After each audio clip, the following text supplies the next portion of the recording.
వరకు ఒక షిఫ్ట్లో మనం పనిచేస్తే సాయంత్రం 6 నుంచి తెల్లారి ఉదయం వరకు మూసీ నది పరివాహక ప్రాంతంలో పట్టపగలు మనం ఉద్యోగం చేసుకోవడానికి, పట్టపగలు మనం వ్యాపారం చేసుకోవడానికి ఎన్ని వసతులు ఉంటాయో ఒక నైట్ ఎకానమీని మూసీ పరివాహక ప్రాంతంలో ఈరోజు మనం ప్రారంభించాలనుకుంటున్నాం. అది చెయ్యాలంటే అక్కడ ఎలివేటెడ్ కారిడార్ రావాలి, అక్కడికి మెట్రో రైలు రావాలి, అక్కడ మూసీలో ఉన్న మురికిని తొలగించాలి. ఈరోజు మూసీలో మురికి తొలగించాలి అంటే వానలు వచ్చినప్పుడు వరదలు రావడము, మన కాలనీలలో ఉన్న బురద మూసీలో కొట్టుకుపోవడం కాదు. గోదావరి జలాలను 20 టీఎంసీలు తీసుకొచ్చి ఉస్మాన్ సాగర్, హిమాయత్ సాగర్లో ఆ నీటిని ప్రవహింపజేసి 365 రోజులు మూసీలో నీళ్లు ఉండేటట్టుగా రివర్ ఫ్రంట్ డెవలప్ చేయడం ద్వారా మన తెలంగాణ రాష్ట్ర ఎకానమీని ఈరోజు ప్రపంచంతో పోటీ పడే విధంగా తీర్చిదిద్దాలనుకుంటున్నాం. వీటన్నిటితో పాటు ఈరోజు రిజిస్ట్రేషన్ కార్యాలయాల గురించి మిత్రులు శ్రీనివాసరెడ్డి గారు చెప్పారు. Outer ring road inside core urban region, ఈ కోర్ అర్బన్ రీజియన్లో 39 సబ్ రిజిస్ట్రార్ కార్యాలయాలు ఉన్నాయి. ఇక్కడున్న చాలామంది సబ్ రిజిస్ట్రార్ ఆఫీసులకు పోయి ఉంటారు. కూర్చోవడానికి కూర్చుండదు, నించోవడానికి జగా ఉండదు, గంటల కొద్ది అక్కడ ఉంటే బాత్రూమ్ పోదామంటే ఎక్కడ కనిపించదు. ఎక్కడ మెట్ల మీద ఎక్కితే పాన్ పరాగులు తిని ఊంపించి మనం ఎక్కడ కాలు పెడితే జారి పడతామో అన్న పరిస్థితులు ఈరోజు ప్రభుత్వ కార్యాలయాలు ఉన్నాయి. అభివృద్ధి చెందినం అంటున్నాం, ఐటీ దిగ్గజ కంపెనీలు మన దగ్గర ఉన్నాయి అంటున్నాం, మైక్రోసాఫ్ట్, ఇన్ఫోసిస్, గూగుల్ మన దగ్గర ఉన్నాయి అంటున్నాం, హెచ్సిఎల్, కాగ్నిజెంట్, టీసీఎస్ ఇక్కడ ఉందంటున్నాం.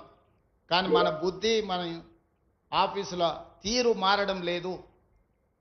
ప్రపంచ దేశాలకు సంబంధించిన ఎవరిక్కడ వచ్చి ఉన్నా, ఏ ఇల్లు కొనుక్కున్నా, ఎవరైనా పెళ్లి చేసుకుంటే యువ జంటలు ఆఫీసుకు పోతే అక్కడ ఉన్న వాతావరణం చూస్తే ఎందుకురా దేవుడా ఇక్కడికి వచ్చినా అనుకునే పరిస్థితి ఆ యువ జంటకు ఈరోజు కనిపిస్తుంది.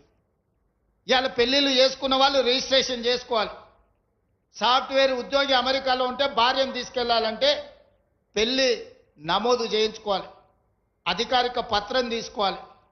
సబ్ రిజిస్ట్రార్ కార్యాలయానికి భార్యను వెళ్ళి కుటుంబ సభ్యులతో అక్కడ పోయి రిజిస్ట్రేషన్ చేసుకొని ఫోటో దిగే పరిస్థితులు ఈరోజు సబ్ రిజిస్ట్రార్ కార్యాలయాలు ఉన్నాయా? మీరు ఆలోచన చేయండి. అందుకే నేను చెప్పాను శ్రీనివాసరెడ్డి గారికి, సంవత్సరానికి 15,000 కోట్ల రూపాయల ఆదాయం వచ్చే స్టాంప్స్ అండ్ రిజిస్ట్రేషన్ శాఖ మనకు బంగారు గుడ్డునిచ్చే బాతు. ఆ బంగారు బాతును ఈరోజు మనం జాగ్రత్తగా దాన్ని మంచిగా చూసుకోవాలి. అక్కడికి వచ్చే వాళ్ళు కోట్ల రూపాయలు పన్నులు చెల్లిస్తారు. 15,000 కోట్ల రూపాయలు మనకే వస్తున్నాయంటే రియల్ ఎస్టేట్లో ఎన్ని వేల కోట్ల రూపాయలు ఈరోజు పెట్టుబడులుగా పెడుతున్నారు. 7.5% స్టాంప్ డ్యూటీ ఛార్జ్ చేసే మనకే 15,000 కోట్ల రూపాయలు ఆదాయం వస్తే ఆ ఆస్తులు కొనుక్కుంటున్న వాళ్ళు ఎన్ని లక్షల కోట్ల రూపాయలు పెట్టుబడిగా పెడుతున్నారు. మరి లక్షల కోట్ల రూపాయలు పెట్టుబడి పెట్టి రాష్ట్ర ప్రభుత్వానికి వేల కోట్ల రూపాయలు ఆదాయం ఇచ్చేవాడు ఆఫీస్కి వస్తే నించోవడానికి జగా లేదు, కనీసం మర్యాదగా పలకరించేవాడు లేడు. వాళ్ళనేదో దొంగల్ని చూసినట్టుగా, లేకపోతే వాళ్ళు ఏదో తప్పు చేస్తే, నేరం చేస్తే సబ్ రిజిస్ట్రార్కి వచ్చినట్టుగా మనం పరిస్థితులు ఉన్నాయి. ఈరోజు ఈ విధానంలో మార్పు రావాలి, మన ఆలోచన దూరంలో మార్పు రావాలి. అందుకే ఈరోజు ఇక్కడ 3 ఎకరాల పైగా స్థలాన్ని 50,000 స్క్వేర్ ఫీట్లో ఒక 5 స్టార్ హోటల్కి వెళ్తే, ఒక ఇంటర్నేషనల్ ఎయిర్పోర్ట్కి వెళ్తే ఎంత గౌరవంగా, మర్యాదగా వసతులు ఉన్నాయో ఆ స్థాయిలో ఈరోజు ఈ సబ్ రిజిస్ట్రార్ కార్యాలయాన్ని ఇక్కడ నిర్మించాలని నిర్ణయం తీసుకున్నాం. దీనికి ఉదారంగా ముందుకు వచ్చిన అపర్ణ 30 కోట్ల రూపాయలు పెట్టి ప్రభుత్వానికి రూపాయి భారం లేకుండా స్థలము మాది, నిర్మాణం వాళ్ళది. ఇది సంవత్సరాల కొద్ది వాయిదాలు వేసే కార్యక్రమం కాదు. 9 నెలలు వాళ్ళు అడిగినరు, 7 నెలలు అని మా మంత్రి చెప్పిండు. వయా మీడియాగా 8 నెలలు చేసుకోండి అని నేను చెప్తున్నా. ఎవరో పెద్ద మనిషి ఉండాలి కదా పంచాయతీ దించడానికి. వారు 9 అన్నారు, మా మంత్రి 7 అన్నారు. మధ్యస్థంగా చేసుకుందాం.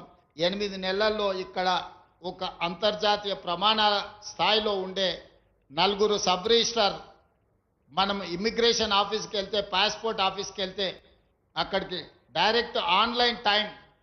తిరుపతిలో దర్శనానికి మనకిప్పుడు ఆన్లైన్లో మనకు టైం వస్తుంది, స్లాట్.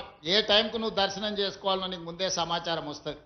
ఇవాళ అలాంటి విధానాన్ని సబ్ రిజిస్ట్రార్ కార్యాలయంలో ప్రవేశపెట్టారు మా మంత్రులు శ్రీనివాసరెడ్డి గారు.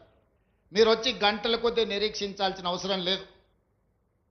కుడి ఎడంగా 5-10 నిమిషాలు అటు ఇటుగా మీరు ఎప్పుడు రావచ్చో, ఎప్పుడు రిజిస్ట్రేషన్ చేసుకోవచ్చు, ఎప్పుడు వెళ్ళొచ్చో మీకు స్పష్టంగా టెక్నాలజీని వాడి ఈరోజు మీకు సమయాన్ని ఇండికేట్ చేస్తారు. మిగతా సమయం మీ పని మీరు చేసుకోవచ్చు.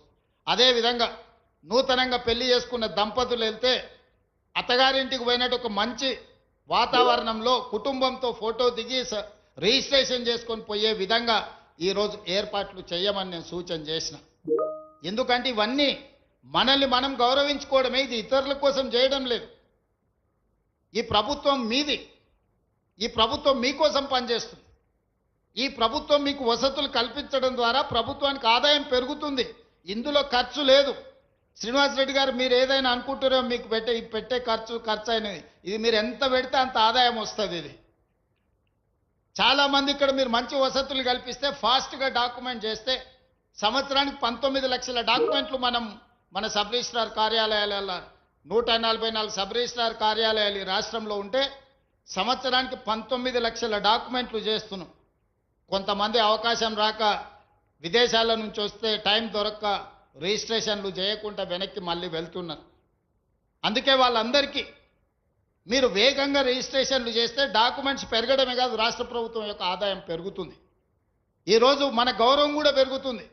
ఇతర దేశాలకు సంబంధించిన ఈ ప్రాంతంలో ఉండే కార్పొరేట్ కంపెనీస్ ఈరోజు లక్షల కోట్ల రూపాయలు ఇక్కడ పెట్టుబడులు పెడుతున్నారు. వాళ్ళు ఏది పెట్టాలన్నా, ఏది చెయ్యాలన్నా, ఒక అసెట్ లాంగ్ లీజ్ తీసుకోవాలన్నా, ఒక అసెట్ కొనుక్కోవాలన్నా రిజిస్ట్రేషన్ ఆఫీస్కు రావాలి.